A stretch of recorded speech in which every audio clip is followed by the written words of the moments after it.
Overcoming I need your heart. I didn't come here to ask for your attention. I came here to ask for something deeper, because somewhere along the way, many of us learned how to survive, but forgot how to feel whole.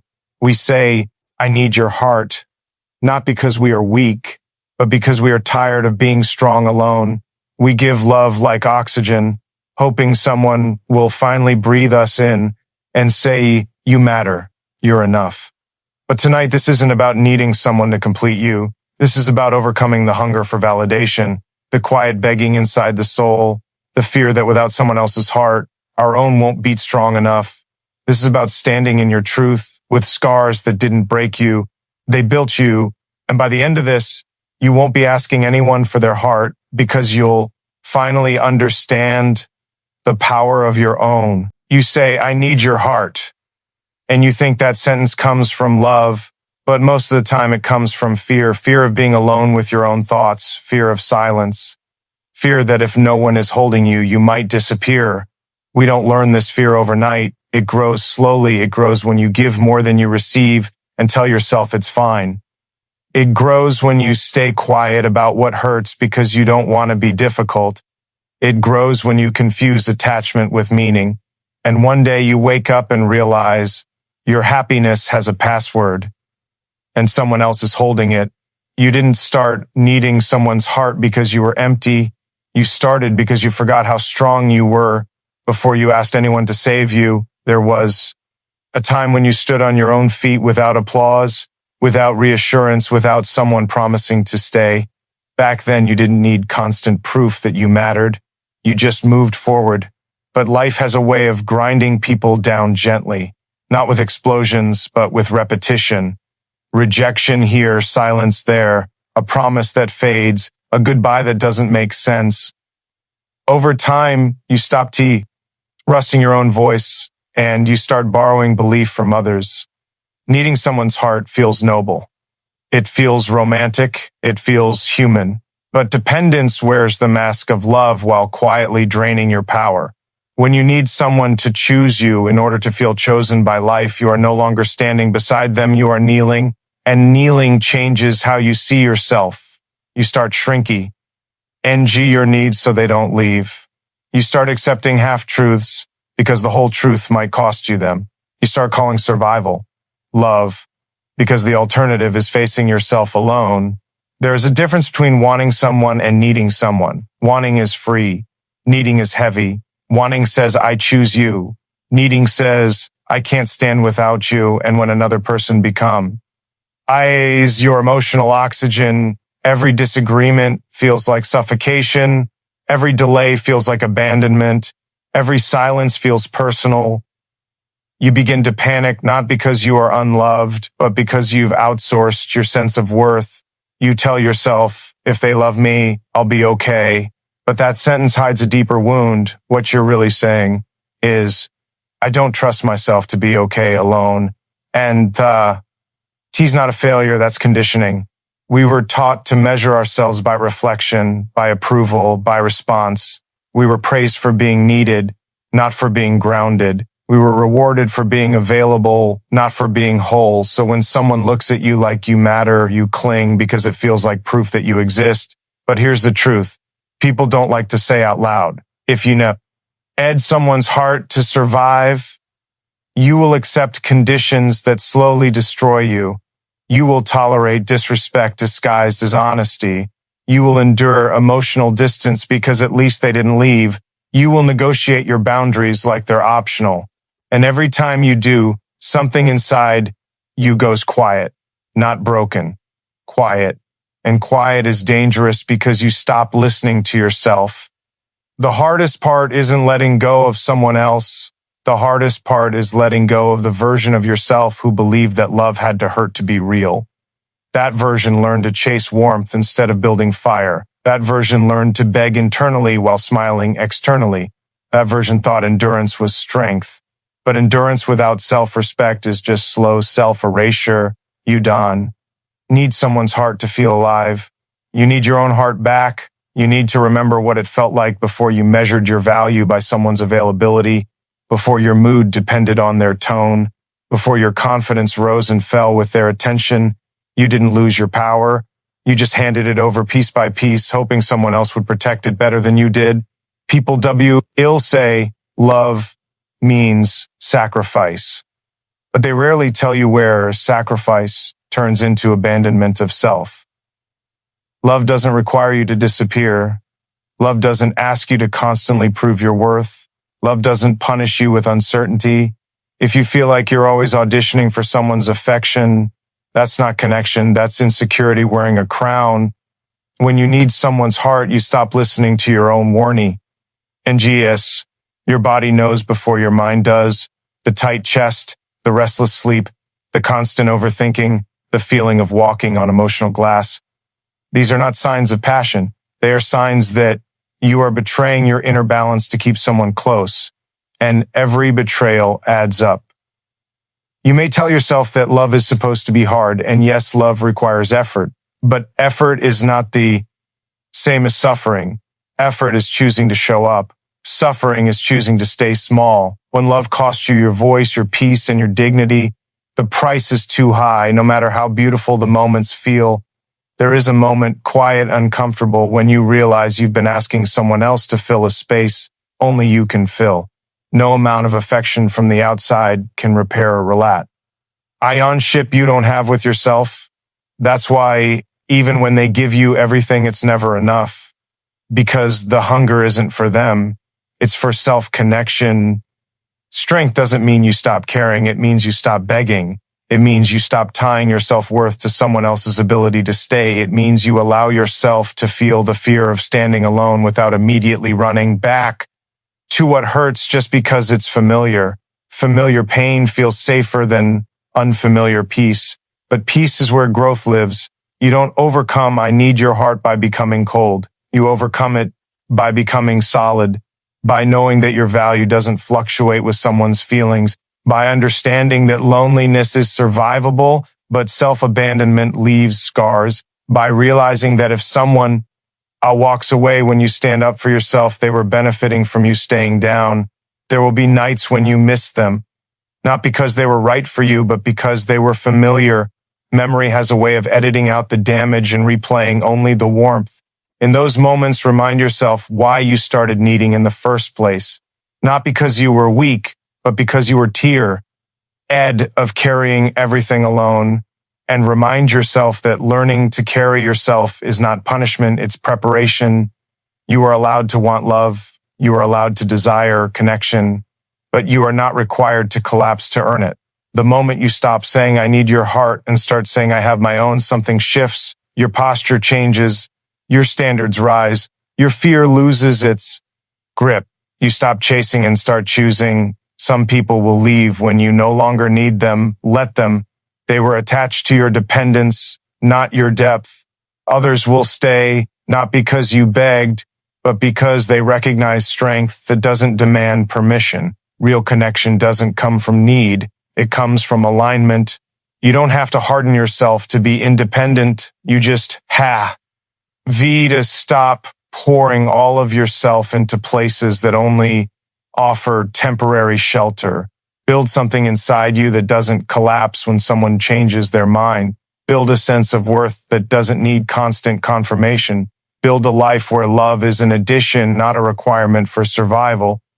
When you finally sit alone without panicking, when silence no longer feels like rejection, when you can miss someone without losing yourself, that's when you know you're healing.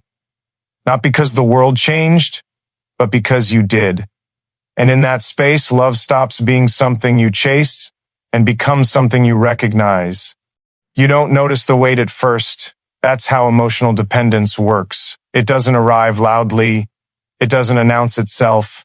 It settles in quietly like fog until one day you're breathing it and calling it air. You wake up and your first thought isn't about what you want from the day. It's about whether someone else is still there, still close, still choosing you. And if they are, you feel steady. If they aren't, everything inside you starts to shake. The silent weight comes from small compromises you told yourself didn't matter, from staying when your instincts whispered leave, from laughing things off that actually hurt, from pretending you were okay with less because asking for more felt risky. You learn to manage disappointment by lowering expectations, and over time, that became your normal, not peace, just familiarity. And familiarity can feel like safety even when it's slowly draining you. Emotional dependence isn't about love being too strong. It's about identity becoming too thin. When your sense of self relies on someone else's presence, their moods become your weather. Their attention becomes your reward system. Their absence becomes your punishment. You don't just miss them, you lose yourself in the space they leave behind. And that loss feels terrifying because you haven't practiced standing alone in a long time. You start monitoring everything, the tone of their voice, the speed of their replies, the distance in their silence. You tell yourself you're just attentive, just caring, just invested. But deep down, it's vigilance. It's fear disguised as devotion. You're not listening to connect. You're listening to survive. Every interaction becomes a test you don't remember signing up for, and every perceived failure hits harder than it should. The weight grows heavier when you stop expressing discomfort because you don't want to rock the boat. You convince yourself that being understanding is maturity, that patience means swallowing your needs. You tell yourself love requires endurance. And maybe it does, but not at the cost of your voice, not at the cost of your peace. Yet you keep going because the idea of losing them feels worse than losing parts of yourself. Dependence teaches you to wait for messages, to wait for clarity, to wait for effort, to wait for reassurance. Waiting becomes a lifestyle. You put your emotional life on pause, believing that once they show up the way you need, everything will start again. But days turn into weeks into months, and you're still waiting, still adjusting, still hoping. Meanwhile, your own life stays untouched, like a room you stopped entering because you forgot what it felt like to belong. There's a particular exhaustion that comes far. Needing someone emotionally. It's not loud. It's dull. It's the tiredness of always calculating, of measuring your words, of deciding what version of yourself will keep them closest today. You become flexible to the point of bending out of shape. And when you finally look at yourself, you don't recognize who you've become, only that you're afraid to change in case it costs you them. You may tell yourself that you're strong because you can handle this, because you've endured worse, because you don't complain. But silence isn't always strength. Sometimes it's surrender, sometimes it's the body learning to live with pain because it no longer believes relief is possible. Emotional dependence thrives in that space where hope is just enough to keep you staying, but never enough to make you whole. The quiet weight shows up when you stop trusting your own reactions, when something hurts and you immediately wonder if you're overreacting, when your boundaries feel negotiable, when you need someone else to confirm your feelings before you accept them as valid. You slowly hand over your inner authority, believing closeness requires permission, and once that happens, even your own emotions feel foreign, like they need approval before they can exist. You weren't always like this. There was a time when you felt disappointment and still moved forward, when rejection hurt but didn't define you, when solitude felt neutral, not threatening, but dependence rewrites your relationship with absence. It teaches you that being alone is dangerous, that silence means failure, that distance equals unworthiness. And once you believe that, you'll do almost anything to avoid being left alone with yourself. The heaviest part is that emotional dependence often feels invisible to the outside world. People see loyalty, they see commitment, they see patience, they don't see the constant anxiety, the self-doubt, the emotional bargaining, the way your happiness feels conditional. You smile, you funked. You show up, but inside, you're carrying a weight no one offered to help you hold. You may think love is supposed to feel consuming. That intensity equals depth. That calm means boredom. But intensity fueled by fear isn't passion. It's attachment panic. It keeps your nervous system on edge. It keeps you scanning for threats instead of building trust. And over time, that state becomes familiar, enough that peace feels suspicious. You don't relax, you wait for the next drop. Dependence also distorts memory. You remember the good moments vividly because they feel like relief, like proof that all the waiting was worth it. But relief isn't fulfillment. Relief is just the absence of pain. And when pain returns, as it always does in unstable emotional dynamics, you chase relief again, mistaken, it for love. This cycle tightens slowly until leaving feels impossible, not because you're trapped, but because you've forgotten who you are without it. There's a quiet grief that comes with realizing how much of yourself you've postponed. Dreams delayed, needs minimized, joy rescheduled. You told yourself you'd get back to yourself later, once things settled, once they changed, once you felt secure. But security never came, only temporary calm followed by more uncertainty. And still you stayed because hoping felt easier than rebuilding. The weight becomes unbearable when you realize that your emotional survival depends on something you cannot control, another person's choices, another person's feelings, another person's capacity. And no matter how much effort you give, how much understanding you offer, how much you sacrifice, you cannot guarantee they will stay. Living like that keeps your heart in a constant state of tension, bracing for loss before it even arrives. You might confuse emotional dependence with loyalty, with devotion, with commitment. But loyalty doesn't require you to abandon yourself. Commitment doesn't demand fear as fuel. Devotion doesn't silence your needs. When you're dependent, you don't choose the person freely. You cling because the alternative feels like emotional free fall. And clinging slowly convinces you that you are not enough on your own. The most painful part is how dependence shrinks your world. You stop reaching out to others because explaining feels exhausting. You stop pursuing interests because they don't share them. You stop imagining a future that doesn't include them because that thought hurts too much. Your life narrows, not because you wanted it to, but because keeping them close became your primary focus. And when your world becomes that small, losing them feels like losing everything. Emotional dependence feeds on unspoken fear, fear of being forgotten, fear of being replaceable, fear that if someone truly saw you, they would leave. So you manage yourself, you curate yourself, you become easy to keep, but in doing so, you also become distant from your own truth. You survive, but you don't expand. You stay, but you don't grow. At some point, you may realize that you're more afraid of being alone than you are of being unhappy. That realization hurts because it exposes how long you've been choosing familiarity over fulfillment. But awareness is the beginning of release. You can't lift a weight you don't acknowledge. You can't change a pattern you keep calling love.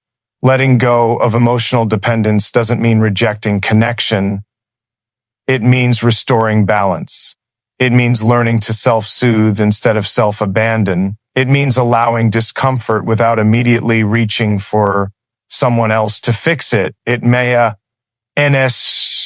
building an inner steadiness that doesn't collapse when external reassurance disappears. This work is quiet, slow, often lonely, but it's the kind of loneliness that builds strength instead of eroding it. There will be moments when the urge to reach out feels overwhelming, when silence feels unbearable, when your body remembers old habits and asks for relief. In those moments, you're not weak. You're rewiring. You're teaching yourself that discomfort is survivable, that absence doesn't equal danger, that you can feel longing without letting it control you. The silent weight begins to lift when you stop outsourcing your sense of safety, when you listen to your discomfort instead of numbing it, when you choose clarity over hope that has no foundation, when you begin treating your needs as real, not negotiable. This isn't about becoming detached, it's about becoming anchored. As you loosen the grip of dependence, you may feel exposed. Without constant reassurance, old insecurities surface. Without distraction, unresolved wounds speak louder. This is not regression. This is honesty. Emotional independence doesn't erase pain. It gives you the capacity to face it without collapsing. It allows you to hold yourself through uncertainty instead of dissolving into it. You may still want closeness. You may still desire intimacy, but the quality changes. You stop needing someone to fill a void and start inviting them into a space that already exists. You stop chasing stability through others and start cultivating it within yourself. And slowly, the silence becomes less threatening. Solitude becomes less heavy. You begin to feel your own presence again. The quiet weight you carried for so long wasn't proof of love. It was proof of endurance. And endurance has limits. You don't honor your past by continuing to suffer. You honor it by choosing differently when you know better, by allowing yourself to outgrow patterns that once protected you, but now confine you. Emotional dependence fades not in dramatic moments, but in small decisions. The decision to pause before reaching out, the decision to sit with discomfort a little longer, the decision to trust your perception, the decision to prioritize your inner stability over external validation. Each decision lightens the load, even when it doesn't feel like it immediately. You start to notice space where anxiety used to live, clarity where confusion dominated, strength where fear once whispered. And in that space, you realize you were never asking for too much. You were just asking the wrong place to hold what only you could carry. There comes a moment when you realize that asking for love should never sound like an apology. That moment doesn't arrive with fireworks. It arrives quietly after you've explained yourself one too many times, after you've waited a little too long, after you've felt that familiar tightening in your chest when you sense you're about to ask for less than you deserve just to keep someone close. That's where the choice begins, even if you don't recognize it yet. Emotional begging rarely looks like begging. It looks like patience, like understanding, like giving someone the benefit of the doubt over and over again. It sounds like saying it's okay when it isn't. It feels like convincing yourself that your needs are too much, that your standards are unrealistic, that your discomfort is temporary and will disappear once they finally see you. But the truth is, the more you lower yourself to be chosen, the less choice you actually have. Self-respect doesn't announce itself loudly either. It starts as discomfort, as resistance, as that inner voice you keep trying to silence because it threatens the connection you're holding on to. You feel it when you're about to send a message you don't believe in, when you're about to agree just to avoid tension, when you're about to stay quiet because speaking might change how they see you. That voice isn't trying to ruin your relationships. It's trying to save you from losing yourself inside them. Choosing self-respect means accepting a difficult truth. Not everyone who receives your love is capable of honoring it. And when you don't respect yourself enough to walk away from emotional starvation, you teach others how little it costs to keep you around. You don't do this consciously. You do it because you're afraid that choosing yourself will leave you alone. But staying where you are unseen is another kind of loneliness, one that slowly erodes your sense of worth. Begging doesn't always use words. Sometimes it shows up as over-explaining, as justifying your feelings until they sound reasonable enough to be accepted, as waiting for someone to be ready while ignoring the fact that you already are. You tell yourself you're being supportive, that love requires flexibility, but flexibility, why without boundaries, turns into self-betrayal. And the more you bend, the more distorted your reflection becomes. Self-respect asks you to stop negotiating with your dignity, to stop proving your value through endurance, to stop believing that love must be earned through sacrifice. It asks you to trust that what you feel matters, even if no one else validates it. This is not arrogance, it's a line. And it's the understanding that you are not too much, you are just asking the wrong person to meet you at your depth. One of the hardest habits to break is the belief that if you explain yourself better, love will finally arrive in the form you need. that if you're patient enough, kind enough, forgiving enough, someone will eventually become what they've shown you they are not. Emotional begging thrives on potential, on what could be, on imagined futures that keep you invested in a present that hurts. Self-respect pulls you back into reality where actions speak louder than hope. There is grief in choosing self-respect, grief for the version of the relationship you wanted, grief for the effort you gave that wasn't returned, grief for the time you spent waiting. But grief is cleaner than R. Resentment, grief moves, resentment stays, and every time you beg emotionally, resentment grows quietly in the background, turning love into obligation and closeness into exhaustion. Choosing self-respect often means disappointing people who benefited from your silence.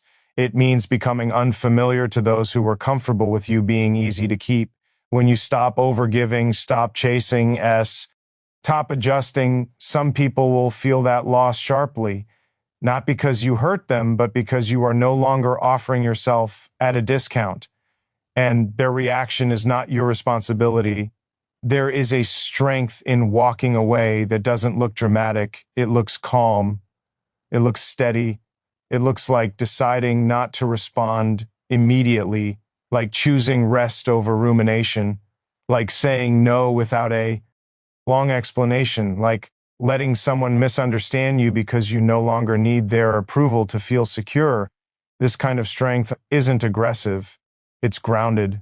Self-respect also means facing your own patterns honestly, seeing how fear led you to tolerate less, how loneliness made you accept uncertainty, how attachment kept you invested in inconsistency. This isn't about blame, it's about clarity. You cannot choose differently if you don't understand why you chose what you did. Awareness turns reaction into choice. Emotional begging keeps you focused outward, on their mood, their availability, their response. Self-respect turns your attention inward, on how you feel after interactions, on whether your energy is restored or drained, on whether you recognize yourself in the dynamic why or participating in. This shift changes everything. You stop asking, do they want me? And start asking, is this good for me? There is fear in that question because it may lead you to answers you don't want to hear. But avoiding the question doesn't protect you. It only delays the truth. And the longer you delay, the harder it becomes to leave because you've invested more time, more emotion, more hope. Self-respect doesn't promise comfort, it promises honesty. Choosing self-respect doesn't mean closing your heart. It means guarding it with wisdom. It means understanding that not everyone deserves access to your vulnerability, that intimacy should be mutual, not extracted through effort, that love grows where there is safety, not where there is anxiety. You don't have to beg for what is meant to meet you willingly. You may worry that self-respect will make you cold, distant, unapproachable. In reality, it makes you clear. And clarity repels what isn't aligned while attracting what is. People who are capable of healthy connection don't feel threatened by your boundaries. They respect them. People who relied on your self-sacrifice will call you selfish when you stop giving more than you can afford. There will be moments when you feel the urge to go back, to apologize for standing up for yourself, to soften your boundaries so the discomfort goes away. In those moments, remember why you chose differently. Remember how it felt to constantly question your worth. Remember the anxiety, the waiting, the doubt. Self-respect is built by honoring your decisions, even when they feel lonely at first. You are not choosing pride over love. You are choosing dignity over desperation. You are choosing stability over chaos. You are choosing to believe that love should not require you to shrink. That connection should not cost you your peace. That being chosen should not depend on how much you are willing to tolerate. As you stop emotionally begging, you will notice space opening up inside you, space where tension used to live, space where overthinking once ruled. In that space, you begin to hear yourself again. Your needs become clearer. Your standards stop feeling negotiable. Your intuition grows louder, not because it's new, but because you're finally listening. Self-respect changes how you show up. You speak more directly. You wait less. You accept answers at face value. You stop chasing clarity from people who thrive on ambiguity. You don't try to be impressive. You try to be honest, and honesty fills your world in ways effort never could. This choice doesn't make relationships easier immediately. It makes them real. It removes illusion. It removes fantasy. It removes the false hope that comes from ignoring red flags. What remains may feel smaller at first, but it is stronger. It is built on mutual desire, not emotional debt. You are allowed to walk away from situations that require you to beg for basic consideration. You are allowed to choose yourself even if no one applauds. You are allowed to outgrow dynamics that once felt necessary. Self-respect is not something you earn after being loved properly. It is something you choose so that love, when it comes, can meet you at your level instead of above your wounds.